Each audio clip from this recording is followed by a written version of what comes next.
Assalamualaikum warahmatullahi wabarakatuh. Waalaikumsalam warahmatullahi wabarakatuh. Alhamdulillahirabbil alamin wal aqibatu lil muttaqin wa la udwana illa 'alal zalimin. Asyhadu an la ilaha illallah wahdahu la syarikalah wa asyhadu anna Muhammadan abduhu wa rasuluhu la nabiyya ba'dah. Qul subhanaka la ilma lana illa ma 'allamtana innaka antas samiul alim. Wa qala Rasulullah sallallahu alaihi wa alihi wasallam, man shamahu wa qamahu imanan wa ihtisaban ghufira lahu ma taqaddama min dhanbihi. Sadaqallahul azim wa sadaqa rasuluhun nabiyul habibul karim. Wa nahnu ala dzalika minasyahidin walhamdulillahi rabbil alamin. Jamaah salat Isya dan insya Allah akan dilangsungkan dengan salat sunat tarawih yang sama-sama dimuliakan Allah Subhanahu wa ta'ala. Patut kiranya pada malam yang ke-23 ini kita panjatkan puji syukur kepada Allah Subhanahu wa ta'ala dengan rangkaian nikmat yang telah Allah berikan kepada kita sekalian. Alhamdulillah, di tengah-tengah kita sama-sama lelah, letih, setelahnya tadi kita melaksanakan kewajiban kita, melaksanakan ibadah puasa. Namun dengan panggilan iman, alhamdulillah kita masih menyempatkan waktu untuk sama-sama kumpul di mushola yang kita cintai ini dalam rangka untuk melaksanakan kewajiban kita, yaitu melaksanakan salat Isya dan juga dilangsungkan dengan salat sunat tarawih.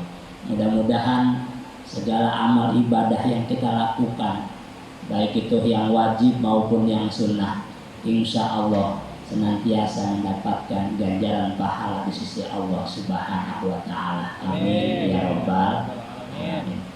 Para pengurus musholah Darul Arifin yang sama-sama dimuliakan Allah Subhanahu wa ta'ala, dan juga para asatidz, jamaah sekalian yang dimuliakan Allah Subhanahu wa ta'ala. Tidak terasa bagi kita sekalian, sampailah kita pada malam ini memasuki daripada cermin yang ketiga, yaitu 10 hari terakhir di bulan suci Ramadan.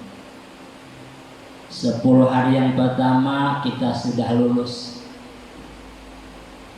10 hari yang kedua kita juga sudah lulus. Sekarang kita masuk ke cermin yang ketiga, yaitu kalau diibaratkan di sekolah itu kita sudah naik ke kelas 3. Biasanya semakin tinggi kita naik kelas, biasanya semakin susah pelajarannya, dan juga semakin banyak godaan dan cobaannya. Kalau di 10 hari yang pertama mushola, masjid, alhamdulillah jamaahnya sampai nggak muat. Sama di sini juga ya Pak. Itu fotokopi. Ya, itu. Dengan banyaknya jamaah sampai-sampai pengurus mushola, pengurus masjid berpikir kayaknya ini mushola mesti kita luaskan lagi. Ya. Namun 10 hari penuh imannya masih yazidu walayan kusuk, masih tetap bertambah, sebab pola pikirannya masih fokus untuk ibadah. Belum ada embel-embel kalau kata orang Betawi mah. 10 hari yang kedua alhamdulillah masih 10 saf, masih istiqomah. Tapi menjelang 10 hari terakhir ini yang Allah janjikan cukup banyak sekali janji-janjinya. Bahkan ada jaminan siapa yang melaksanakan puasa pada tanggal 23, hikmah yang didapat dengan kita melaksanakan puasa di tanggal 23 bulan suci Ramadan. Siangnya dia melaksanakan puasa dan ibadah-ibadah yang lainnya. Kemudian di malam 23 dia masih mampu untuk melaksanakan sholat isya dan juga dilangsungkan dengan sholat sunat tarawih dan sholat-sholat yang lainnya. Maka orang tersebut nanti ketika menjembat di jembatan Shiratal Mustaqim laksana kayak kilat. Ini janji tanggal 23. Berjembatnya bukan hanya dia sendiri, tapi pada para anbiya, para syuhada, para aulia bersama-sama dia menjembat di jembatan Shiratal Mustaqim dengan dia sholat di tanggal 23 dan puasa di tanggal 23 bulan suci Ramadan kayak kilat. Itulah keuntungan janji-janji Allah. Nah, alhamdulillah dengan begitu banyaknya janji-janji Allah, tidak terasa sekarang kita ini sudah mulai masuk di tanggal 23 bulan suci Ramadan, di mana di tanggal 23 sampai dengan tanggal 31 bulan nanti, di sana ada banyak sekali janji-janji dan manfaat dan hikmah-hikmah yang patut untuk kita ketahui, yang patut untuk kita dapati. Dari sekian banyak hikmah, salah satunya adalah hikmah tentang Lailatul Qadar. Sebagaimana para imam menyampaikan ayat-ayatnya, ya, di mana diturunkannya kitab suci Al-Quran pada tanggal 17 bulan suci Ramadan. Dan bertepatan juga kalau para ulama tanggal 17 sudah juga dikenal dengan diturunkannya Al-Quran dan juga dikenal dengan malam Lailatul Qadar tersebut.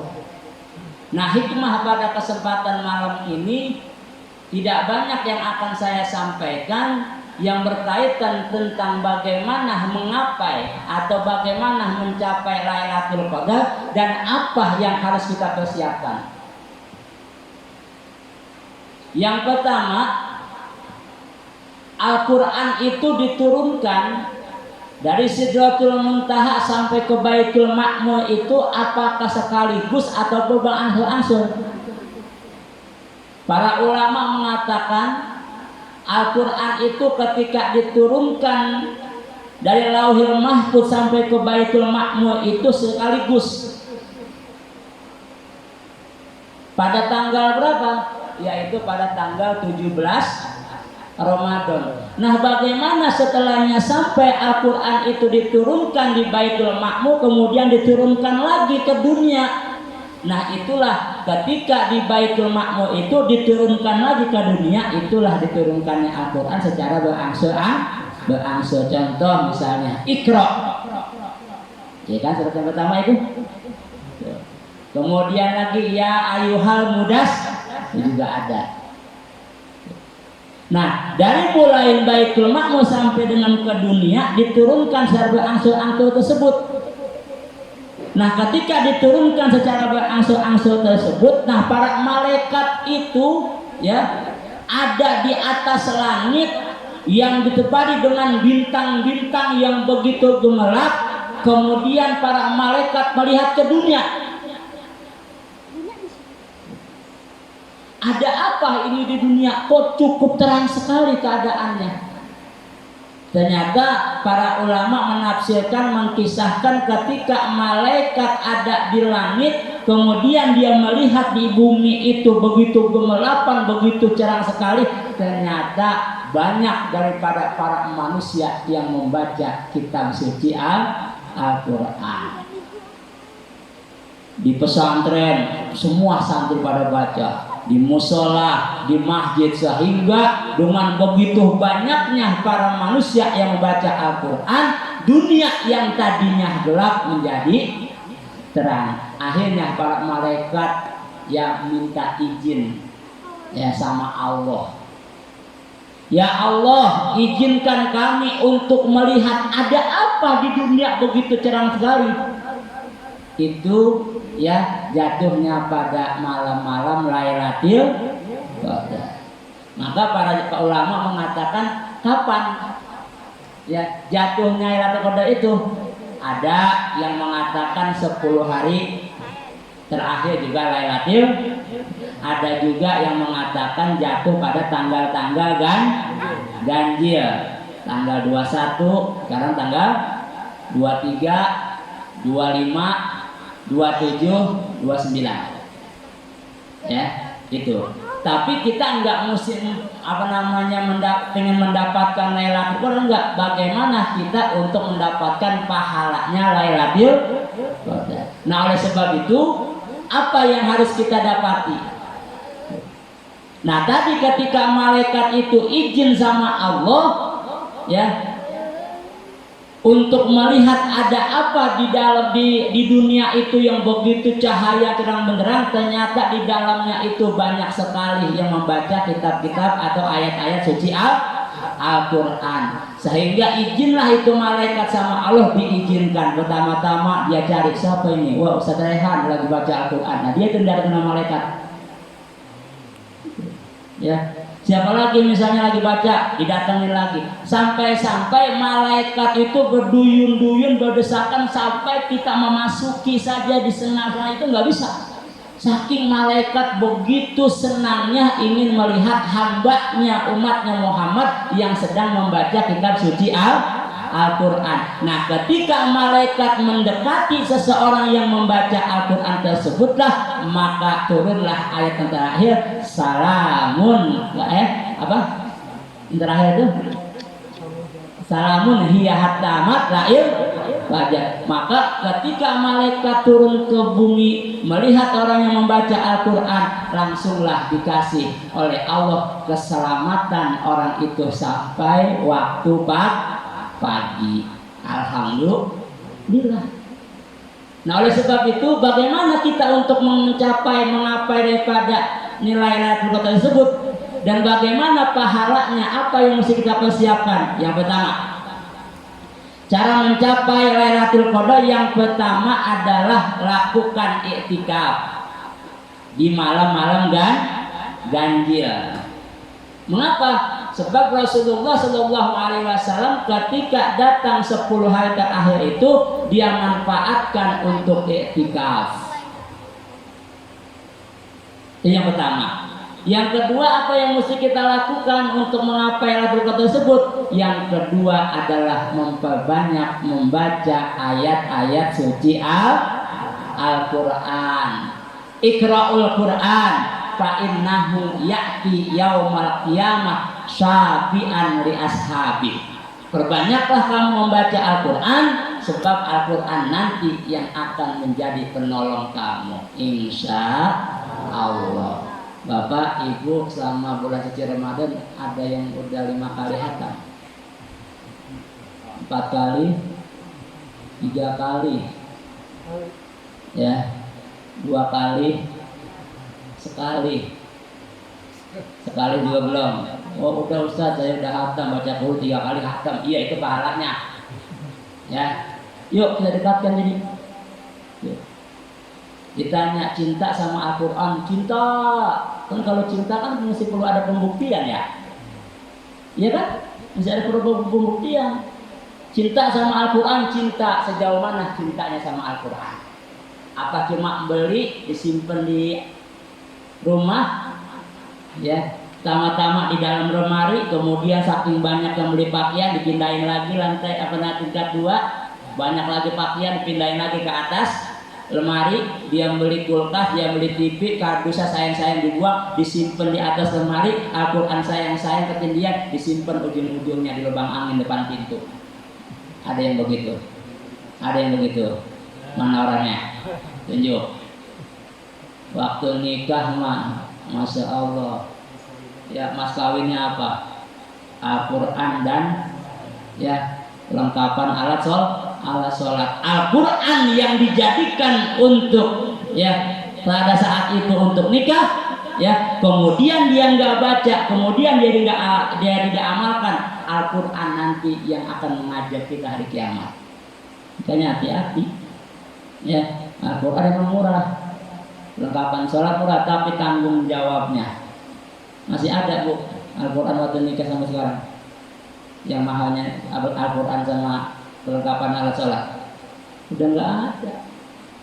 Makanya yang kedua etikaf, yang pertama etikaf, yang kedua perbanyak baca Al-Quran. Itu dengan kita membaca Al-Quran, insya Allah hati kita akan tenang. Itu yang kedua. Yang ketiga, ya bagaimana mengapai malam Lailatul Qadar dan apa yang mesti kita persiapkan. Yang ketiga, tunaikan sholat malam, yaitu sholat tahajud. Wa minal laili fatahajjat bihi nafilatan asa ba'atha rabbuka maqamam mahmuda. Pertengahan malam sholat. Ya, itu kita melaksanakan sholat tengah malam, langsung kita dialog kepada Allah. Di situ apa yang kita inginkan dikabul, apalagi masuk dalam bulan suci Ramadan. Itu yang ketiga. Nah, yang keempat yang perlu kita persiapkan untuk mendapatkan pahala Lailatul Qadar, yang keempat yaitu memperbanyak doa kepada Allah. Doa kita lantunkan kepada Allah Subhanahu wa taala. Hajat-hajat kita, baik itu hajat dunia maupun hajat akhir, kita sampaikan. Makanya selesai habis sholat tarawih suka kita baca, Allahumma inni as'aluka ridhoka wal jannah wa nas, apalagi wa na'udzubika min sakhatika Allahumma innaka afun tuhibbul afwa wa'fu anna. Itu yang kita baca. Ya, perbanyak doa, sebab salah satunya doa yang dikabulkan oleh Allah adalah ya setengah jam sebelum berbuka puasa kita berdoa. Kalau di penduduk Madinah sama Mekah sana dia berlomba-lomba, 1 jam sebelum buka berpuasa dia datang ke Masjid Haram, ke Masjid Madinah untuk memunajat, ya doa kepada Allah Subhanahu wa taala. Tapi kalau di Indonesia ngapain? Ngabuburit. Itu. Bahkan kadang-kadang dengan bangganya, ya kalau bukan bulan puasa status paling sebulan 2 kali. Kalau bulan puasa Masya Allah 3 jam sekali statusnya diubah. Pertama-tama statusnya diganti, alhamdulillah sudah baca Quran hatam 1 kali. Tuh. Itu kalau begini dapat pahala nggak? Nggak dapat, ya. Itu pengen diapakan kalau begitu? Ingin disanjung. Nanti langsung lagi besok ganti lagi, alhamdulillah sudah nganterin anak yatim, ganti lagi statusnya. Ya. Nggak usah. Orang lain nggak usah tahu, hanya diri kita dengan Allah Subhanahu wa taala. Makanya perbanyak doa. Doa yang kita lantunkan, doa yang kita ucapkan, doa yang kita sampaikan, insya Allah akan dikabul oleh Allah Subhanahu wa taala. Enggak ada doa yang tidak diterima, paling ditangguhkan. Dulu ada cerita, seorang hamba berdoa, doanya umum. Bilangnya begini, ya Allah, berikanlah saya rezeki yang banyak, enggak usah capek-capek dengan menggoyangkan kaki menghasilkan duit. Gitu. Kan kalau menggoyangkan kaki itu berarti umum ya. Doanya dia itu yang dipanjatkan sama Allah setahun, 2 tahun, 3 tahun, pas 5 tahun doa yang tadi dia panjatkan dikabulkan dengan hanya menggoyangkan kaki menghasilkan uang. Jadi tukang jahit. Itu dengan umum saja Allah masih mengabulkan, apalagi yang khusus. Ada lagi doanya, ya Allah ya Tuhan kami, berikan kami rezeki yang halal yang banyak, nggak usah capek-capek cuma goyangin tangan bisa menghasilkan duit. Goyangin tangan kan umum, tapi Allah itu mengabulkan. Setahun, 2 tahun, 3 tahun, bahkan dia yang doa aja lupa, tapi Allah mah nggak lupa. Dia ambil tuh doa yang tadi di gudangnya dia. Jadi tukang apa? Tukang sate. Cuma menggoyangin tangan aja bisa menghasilkan duit. Makanya jangan takut, ya itu.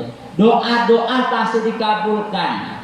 Tidak ada yang ditolak. Makanya doa yang langsung diterima oleh Allah, doanya kapan? Yaitu setelahnya kita melakukan sholat tengah malam, itu langsung dialog langsung. Mau nangis di situ, minta sama Allah. Itu. Pakai bahasa apa saja, nggak mesti pakai bahasa Arab.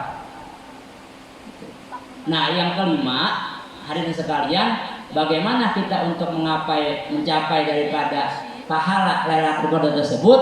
Setelahnya kita berdoa. Yang terakhir adalah kita memperbanyak tobat kepada Allah Subhanahu wa ta'ala. Kalau kita sudah memohon taubat ampun kepada Allah Subhanahu wa ta'ala, dosa kita sudah tidak ada, dosa kita kepada orang lain sudah dimaafkan.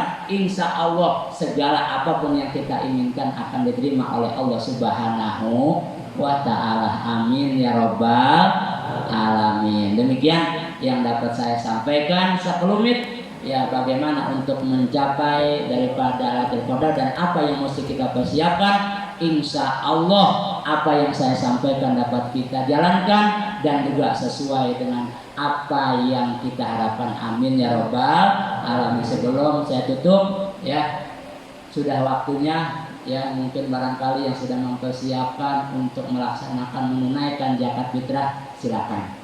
Ya, mungkin barangkali di sini juga sudah dibentuk panitia atau mungkin di mana, silakan. Mengapa? Sebab puasa itu akan gantung antara langit dan bumi sebelum kita menunaikan kewajiban kita, yaitu menunaikan zakat. Mudah-mudahan zakat kita, puasa kita, dan juga sholat kita insya Allah diterima Allah Subhanahu wa ta'ala. Demikian, wallahu muwaffiq ila aqwamit thoriq. Wassalamualaikum warahmatullahi wabarakatuh.